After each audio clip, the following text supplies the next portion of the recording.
Okay, so hello everyone and welcome to Tathyam. So we were discussing about beta distribution. This is a continuation of last video. Okay. So what we have discussed in the last class, in the last video, let's quickly recapitulate. Okay. Okay. So we had a coin. We had a coin. We don't know what is the probability of heads or tails. Okay. Now, and we are interested in finding the probability of heads. Okay. Sorry. So we have assumed, let's call the probability of head as true probability, and we will represent it as P, and we will say that heads is success and tails is failure. Okay, this is our assumption. Cool. Then we did 10 trials. In this 10 trials, 7 times we got head and 3 times we got tails. Okay. Now, with the help of classical statistics, we classical statistics told that okay, the you did 10 trials in which 7 are successes, so probability of success is 7 by 10 0.7. So but there is a flaw. There is a flaw here. What is the flaw? This doesn't express as uncertainty or confidence or how sure we are. Okay. And also, this is just a point estimate. Cool. Then Bayesian thinking came. What Bayesian told, that look, instead of telling that true probability is equal to zero point 0.7, we will say there is a whole range of possible values of p, in which some values of p are more likely and some values are less likely. Okay, this is what Bayesian thinking told. That means the value of p is more likely means some value of p are going to have more probability, और कुछ value of p का probability कम होगा. More likely बोलने का मतलब यही हुआ ना कि प्रोबेबिलिटी ज़्यादा है, more likelihood more probability. Okay. Sorry. So अब एक रेंज है. ठीक है, एक रेंज है. एक रेंज में p का वैल्यू है जिसमें कुछ value of p more likely है, कुछ वैल्यू लेस लाइकली है. ठीक है. अब बीटा डिस्ट्रीब्यूशन, यही जो लाइकलीहुड ऑफ पी है, ऑफ ट्रू प्रोबेबिलिटी है, इसी को रिप्रेजेंट करता है. That is, beta distribution represents probabilities of about a probability. ठीक है. Now beta distribution shaped by two numbers, alpha and beta, where alpha is number of successes plus one, beta is equal to number of failures plus one. Cool. Then we have plotted the beta distribution curve. This is what the beta. Okay. And we also discussed the probability density function. और इस probability density function से जब हम इस probability density function को plot करेंगे तो हमको क्या मिलेगा? हमको ये मिलेगा कि that value of p, वो उस पॉइंट पे कर्व विल बी हाईएस्ट जहाँ पे p का जो वैल्यू है ना will match the actual success failure ratio of our outcome. मतलब हमारा आउटकम से जो बाय यूजिंग क्लासिकल स्टैटिस्टिक्स जो प्रोबेबिलिटी हमको मिला है, उस वैल्यू ऑफ ट्रू प्रोबेबिलिटी पे कर्व विल बी हाईएस्ट. ये हम कर्व ड्रॉ करेंगे तो हमको मिल जाएगा, तो पता चलेगा. ठीक है. तो now let's so now let's begin. Okay. अब देखो, हम लोग को ये कर्व मिल गया है. Now what intuition can we get from this curve, और what are the key things the curve tells us. So first is peak of the curve. The curve is will be the most likely value. Now let's look into this curve. ठीक है. अब in our experiment from our experiment we have drawn this beta distribution curve. ठीक है.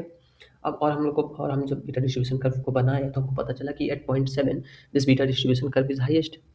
So can we say that those values of p which are closer to zero point 0.7, that means those values of p which are closer to the actual success failure ratio of the outcome are more likely, and those values of p which are farther from zero point 0.7, that is those values of p which are farther from the actual success failure ratio, are less likely? Can we say this or not? Yes, we can say. How we can say? तो देखो, let us assume, तो दो बिन assume करते हैं ना, दो बिन assume करते हैं. एक ये बिन और एक ये बिन. ये बिन का विड्थ है 0.1, मतलब ये क्या हो जाएगा, ये 0.65 है, ये 0.75 है. ठीक है. ये एक बिन है. ठीक है. एक और बिन लो which is away from here, मतलब इसका भी विड्थ सेम रहेगा. डिफरेंट विड्थ बन गया ना. इसका भी विड्थ सेम रहेगा क्या, 0.1। ये है लेट्स से 0.35, ये है लेट्स से 0.45। ये एक बिन है, ठीक है। नाउ लेट्स नाउ रिकॉल कि for continuous probability distribution the area under the curve for an interval will give the probability of that interval।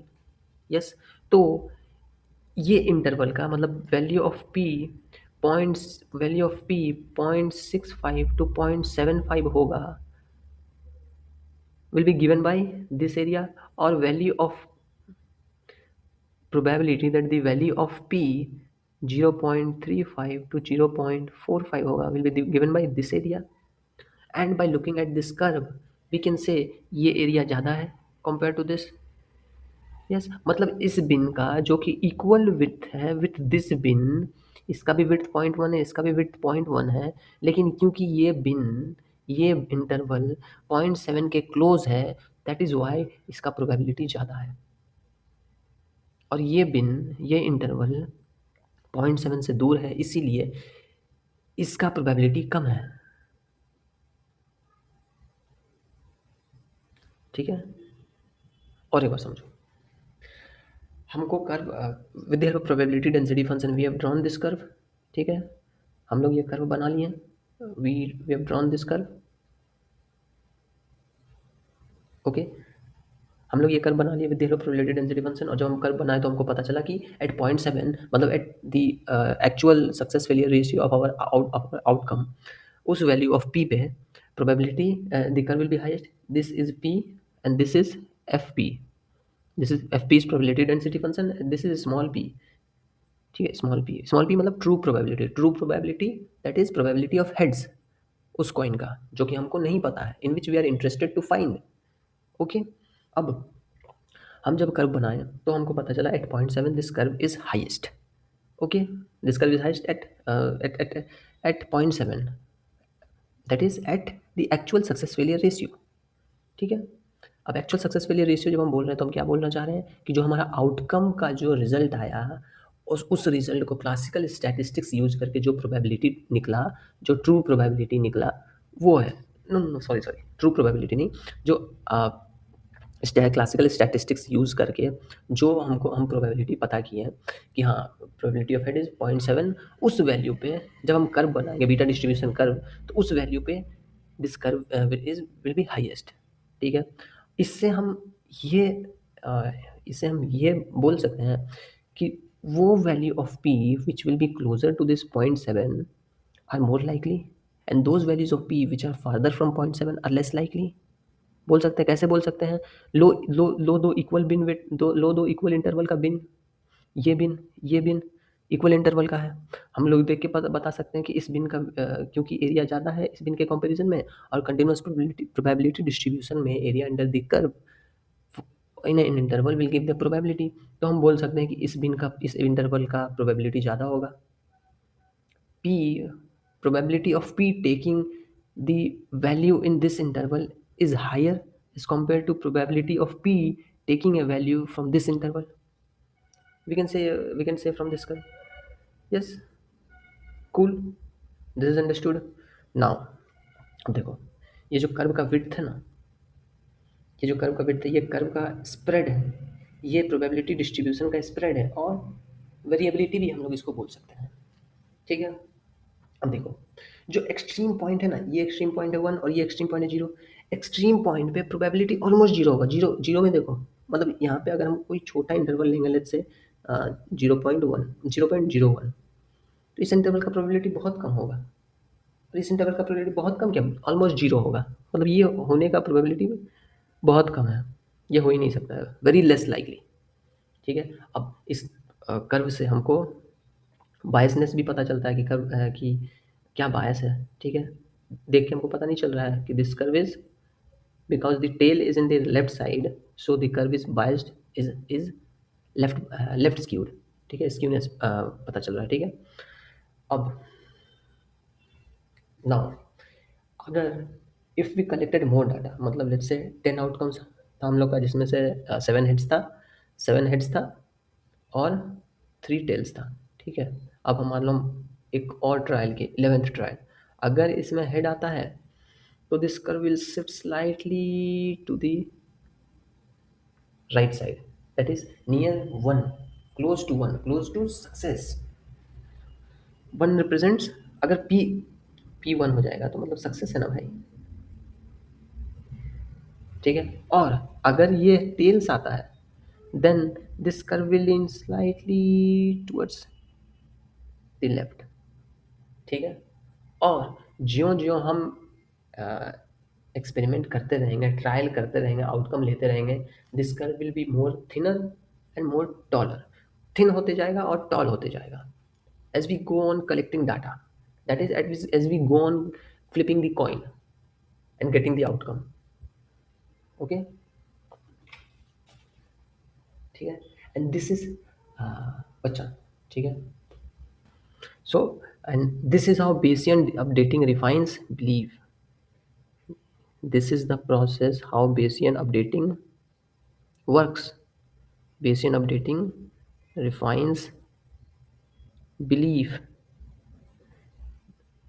मतलब Bayesian updating, how it will refine the belief? It collect the data, it get the outcome, it will update the beta distribution curve, ठीक है।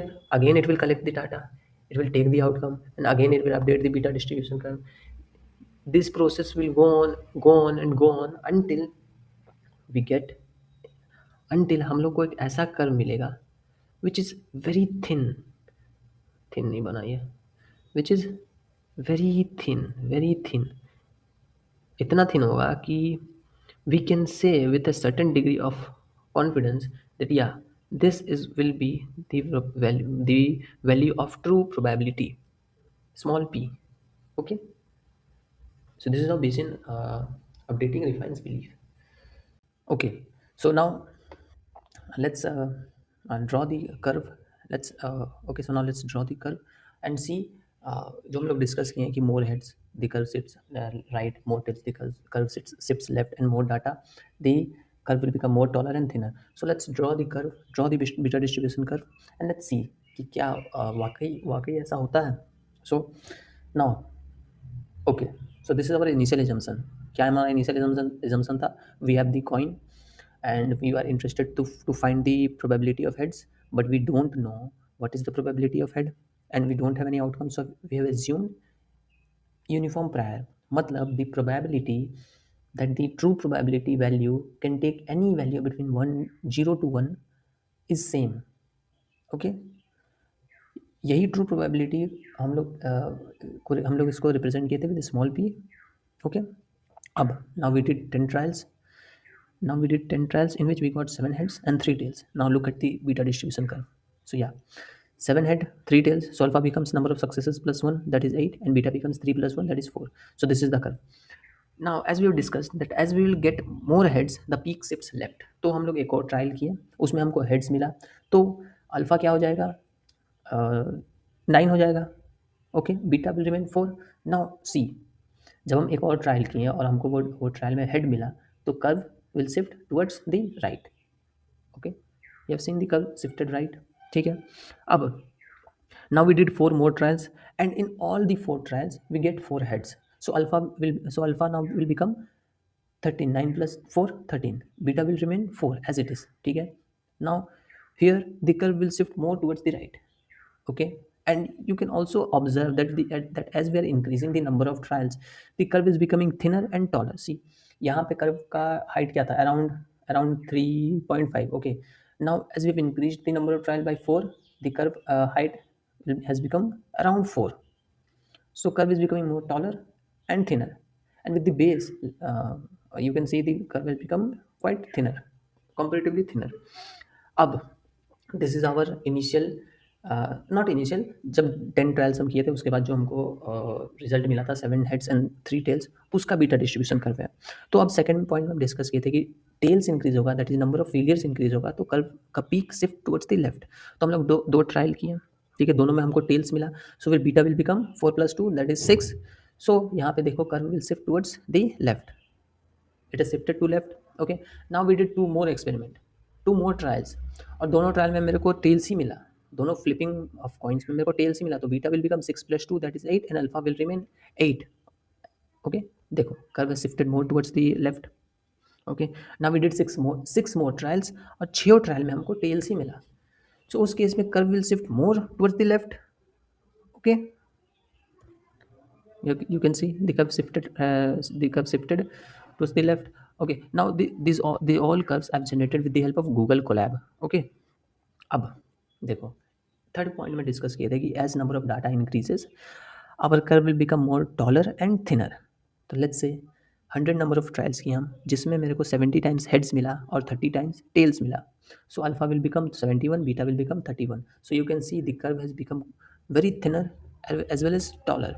अब हम 1000 times toss किए, 1000 time flip किए coin को. उसमें हमको लेट्स से 700 टाइम्स हेड्स मिला, 300 टाइम्स टेल्स मिला. So alpha become 701, beta becomes 301, and you can see the curve has become very thin and quite taller. Okay, और ज़्यादा फ्लिप किए हम. सो you can see the curve become more thinner and more taller. Okay, height you can observe from the density 250 के plus है यहाँ पे curve का height, लेकिन यहाँ पे अराउंड 27-26 है. ठीक है. So, so this beta distribution doesn't give just a single number. It gives a full range of possible probability values. Look, it doesn't give a single number. It gives a full range of values, possible probability values. Okay. It also gives a measure of certainty, a way to update beliefs dynamically with more data. Cool. This is why it is widely used in beta distribution is widely used in A/B testing, machine learning, Bayesian statistics, and estimating real-world probabilities with limited data. Cool. यहाँ तक समझ में आया? Okay.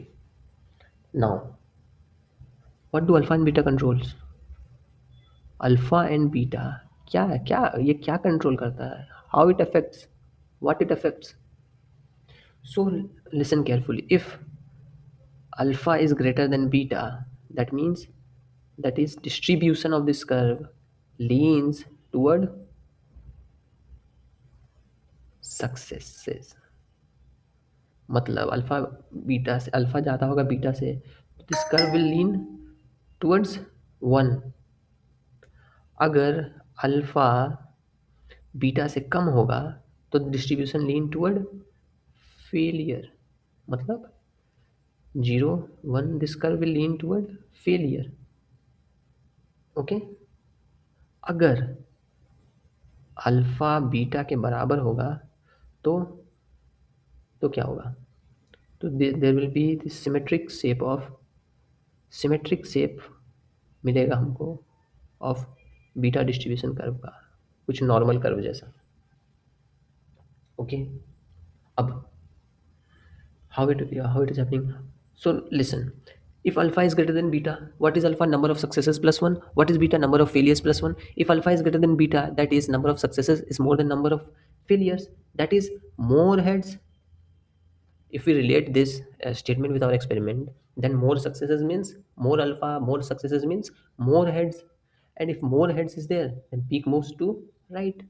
Peak moves to right. वही बोल रहा ना यहाँ पे, peak moves to right. This is right.